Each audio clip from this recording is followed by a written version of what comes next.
Salut tout le monde, nous voilà à un nouveau chapitre de notre série WinDev et la messagerie instantanée. Aujourd'hui, on va aborder un sujet clé, la gestion des présences et des statuts en ligne.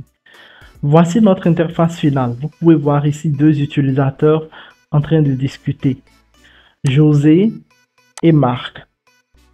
Et le meilleur, regardez bien ces petits indicateurs de statut, vert pour dire qu'ils sont en ligne et gris lorsqu'ils sont hors ligne.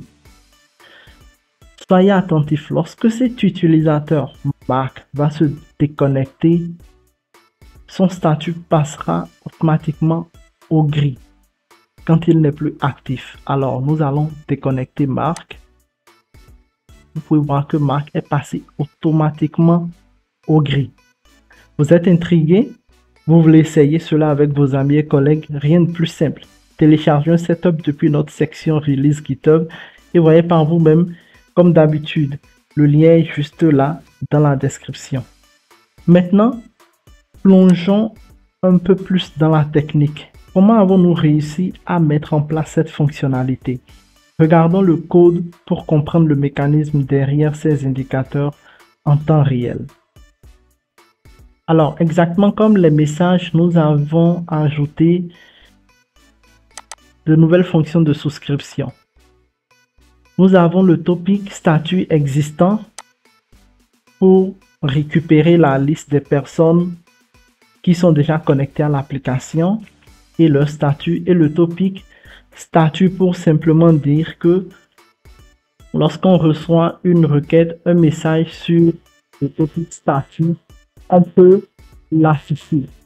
C'est-à-dire que c'est via ce topic que chaque utilisateur va envoyer son statut, s'il est en ligne ou hors ligne. Ça marche exactement comme la fonction des messages. On a la fonction recevoir statut. On vérifie toujours si ça existe. Nous avons bien sûr créé un autre tableau associatif juste pour gérer les statuts. Donc on vérifie si ça existe. Et si ça existe bel et bien, je vais zoomer un tout petit peu.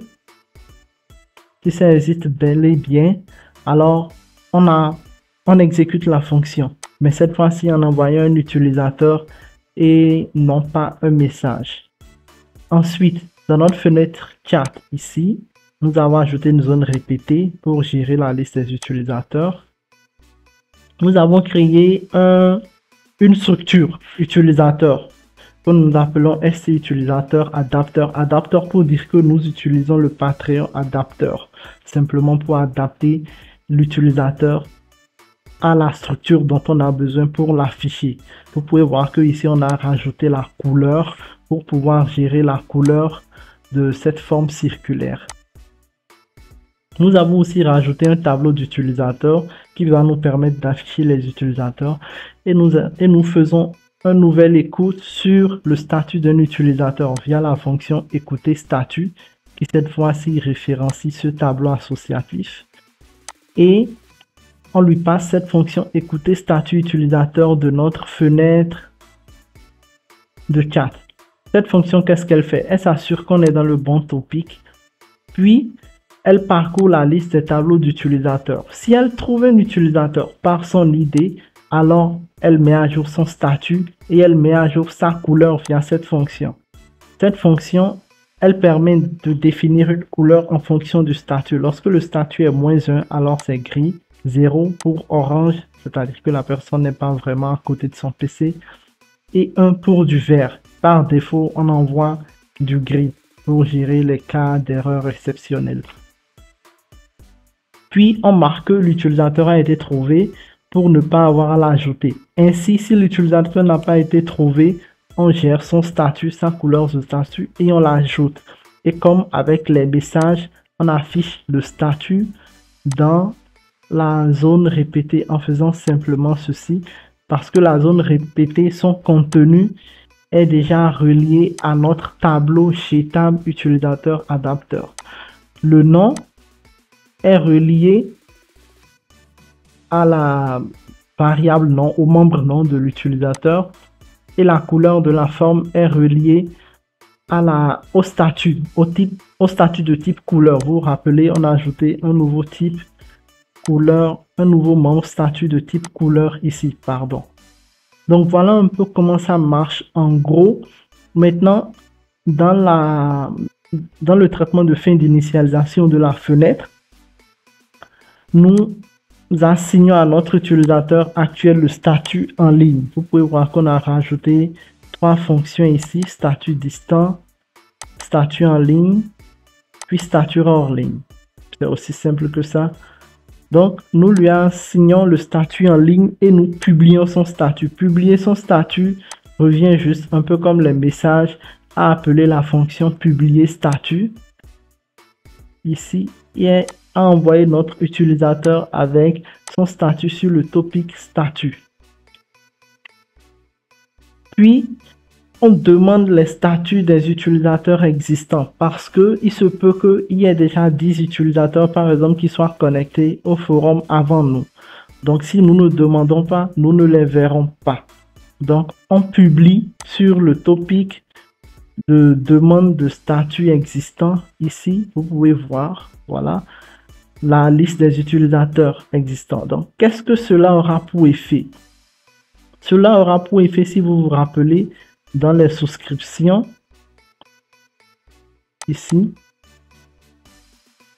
aura pour effet d'appeler cette fonction, c'est-à-dire tous ceux qui sont abonnés à ce topic, y compris nous-mêmes, l'utilisateur actuellement connecté, vont appeler cette fonction. Et cette fonction, qu'est-ce qu'elle fait? Elle ne fait que publier le statut de l'utilisateur actuel.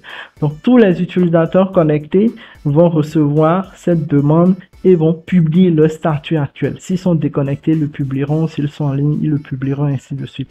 Vous pouvez voir un peu la flexibilité et la puissance que nous donne la programmation orientée objet.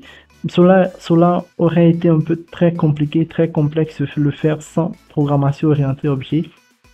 C'est possible, mais le code est de moins en moins illisible. Donc, c'est pourquoi personnellement, moi, je préfère la programmation orientée objet pour gérer les événements asynchrones via les fonctions qui se trouvent à l'intérieur de chaque objet. Donc, voilà un peu, en gros, notre interface finale.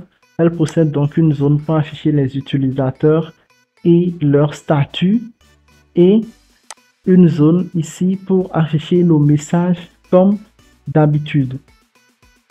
Pour ceux d'entre vous qui aiment aller plus loin, n'hésitez pas à jeter un œil au projet complet. Le lien, comme toujours, est en description.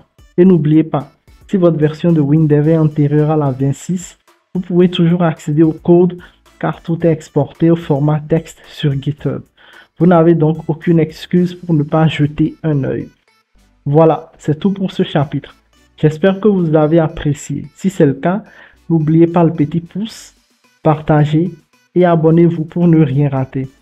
Continuez à explorer et à très vite pour notre prochaine aventure.